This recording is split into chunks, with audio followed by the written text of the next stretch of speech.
I've uh I've tried to record this numerous times, and I keep kind of freezing up and finding myself at a loss for words. So I'm going to commit to this being the last one, and I'm just gonna be as brutally honest as I feel like I've been with the rest of you guys for the last 4 or 5 years. Um, and I'll live with the consequences, I guess. Sorry for disappearing for the last couple days. I honestly couldn't bear the stress that this has all caused. And so everything that happened kind of happened in the ether, far, far away from me and my thoughts. I got to do things that I haven't done in a while. I got to do two of my favorite things: go for a bike ride and go swimming. And of course, spend a lot of time with my family. Sundays have always been great family days for us. Being God-fearing Americans, I'm sure you can imagine that church and football are frequently parts of our Sunday routine, and cherish those moments now much more than ever. I'd like to say thank you to a vast number of people I took yesterday, or, well, now it's yesterday, but when I started recording this, it was today, but, it's been hours, so I guess we're in the future now. I took a few hours to put everything up on my television screen in the living room and read literal thousands of well wishes and the like, and found myself moved beyond anything that I could have possibly imagined.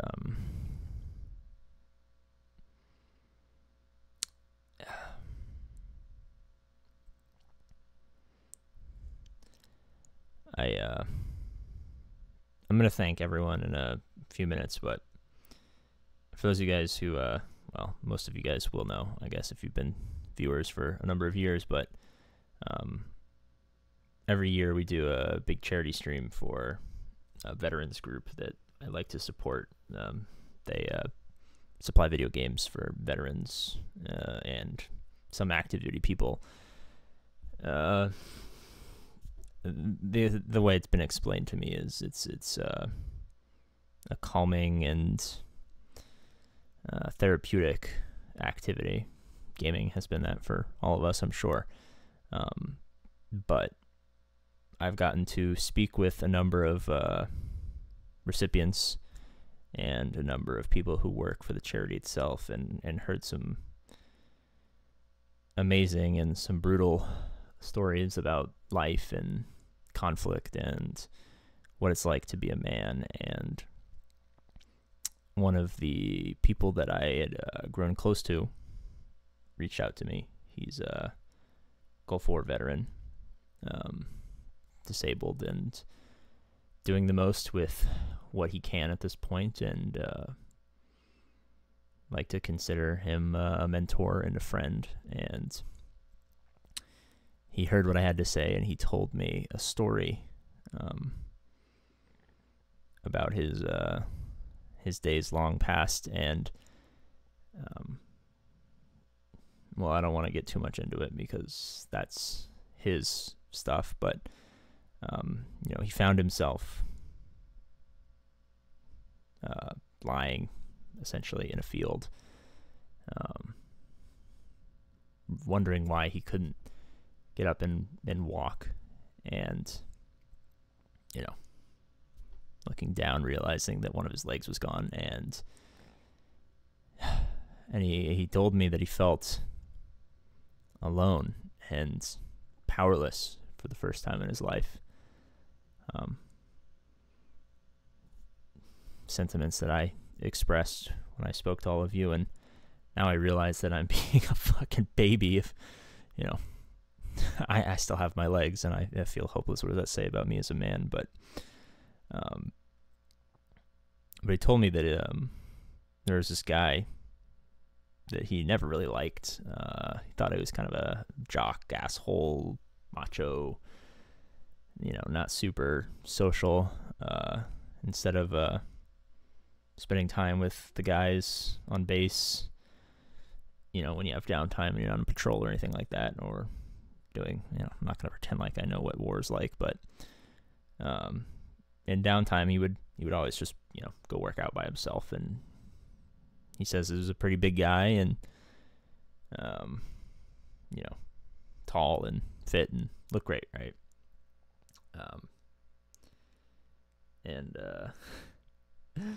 He told me that when he's laying in this field, he saw a face above him, and it was the buff guy. Just call him the buff guy, I guess. It's probably a pretty apt description from what I've been told. And it just so happened to be the person that he least expected that pulled him out and inevitably saved his life.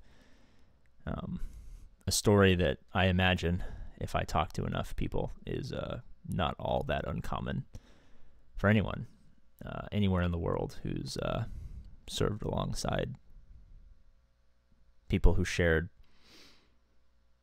a sense of duty and camaraderie with the men around them and women. But he tells me, my friend told me, that for whatever reason, he couldn't help but notice just how big and strong this guy's back was as he, like, firemen carried him across the sand, or I didn't get too much into details. Houses, I just imagine whatever the Gulf War looked like. It was before I was alive, so I'll watch a couple documentaries or something and update myself on the terrain layout. But anyway, he told me that all he could think about for some reason was just how, like, strong and jacked this guy was. And inevitably he, gets, like, Humveed out, and, he goes through surgery and, wakes up later and blah, blah, blah, blah. And the guy who saved his life comes back, and, they have a conversation. And I imagine there's probably a strong bond between two people when something like that happens. And he told him, he's like, for whatever reason, all I was thinking about was, just how jacked you were. And I know that sounds kind of weird in retrospect, or in my version of this story, but I promise it didn't sound as suspicious as I'm making it seem. And he said the buff guy told him that the buff guy's mom, before he went off for his first tour, told them that God gives you broad shoulders because he wants to give you the ability, to pick someone up and carry them to safety. And it's like a 4-person telephone at this point, but I couldn't help but laugh and think, like, just how perfect that sounded, almost, biblical. And as he's telling me this story, I keep trying to think about, like, what does this have to do with anything that's happening right now? And I realized that I've viewed myself as the person who had to have the broad shoulders and had to carry everyone to safety. And really, I was the person that needed to be carried out. And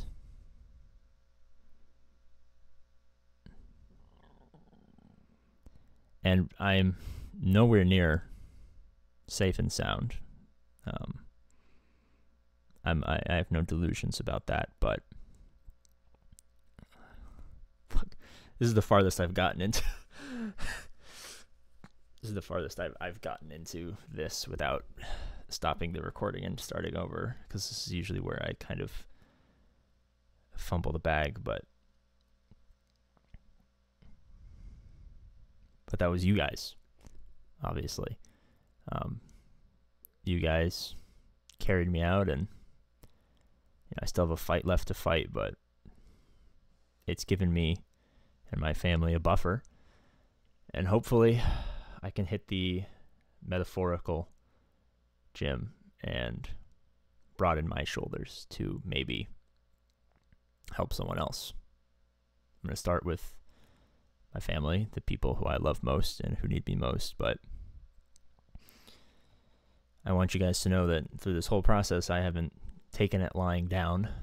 I work very hard, and I'm waiting for a break, and I know I'm going to get it, and when it comes, I'm going to make the most of it, and I promise all of you guys that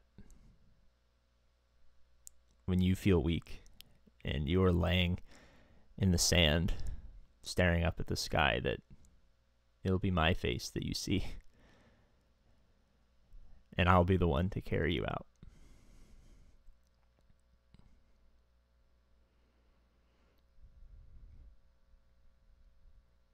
I'd like to thank a lot of people, from Arnold to Eckhart's Ladder to Calvin to Nooch to Van Seal to a lot of other people, to everyone who gave their well wishes and their support. I think it's quite fitting that the 69th precinct came up with $69,000. I think that's as biblical in a weird sense as the buff guy being the one with broad shoulders to carry my friend out. And I know a lot of you guys said that there was, the link wasn't working and stuff like that. I actually got an email from GoFundMe saying that they were projecting fraudulent activity and kind of shut it down for a few hours, and still haven't kind of resolved that. It's all up there, so I know a lot of people were concerned about that, so I just wanted to let you know that it should be working now. I'll put the link down below, but don't worry, I think we've gone 69 times what I was expecting, and that is far too generous at this point.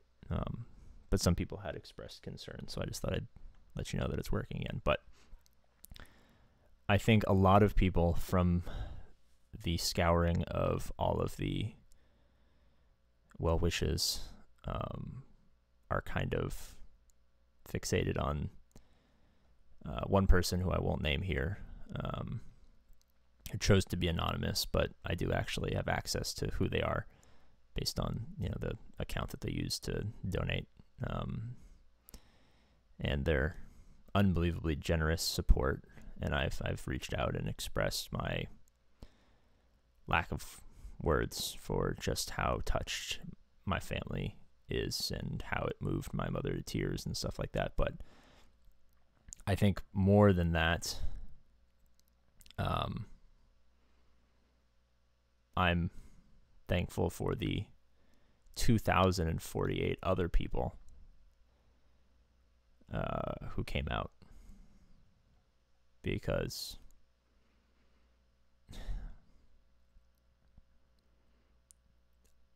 I feel like this was an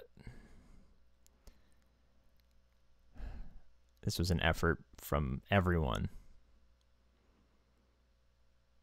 and I think it exemplifies the community that we've built here, and I don't think I deserve much of the credit for building it, rather than just being the place where it takes place. But nevertheless, it's here, and the breadth of the people who showed up to support is unspeakable. No, unspeakable sounds bad, actually. I need a better word. Unfathomable. So thank you. I wish I could thank all 2,049 of you and whoever else comes in afterwards, but I just want you to know that you all have moved us to tears. Yes, unfortunately, I've run out of those, and that's why I look like I'm fucking dead right now, which I kind of feel. But But you moved us in so many other ways, and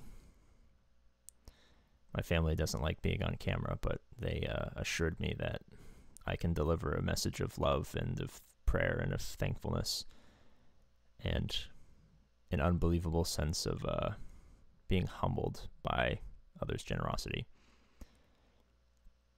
Well, I've already wasted 15 minutes and 27 seconds of your time, so I'll leave you with something that I truly never thought I would get to say again, but now I'm hoping I get to say for years to come. Hopefully, not for the last time, but as always, I love you, and I'll see you later.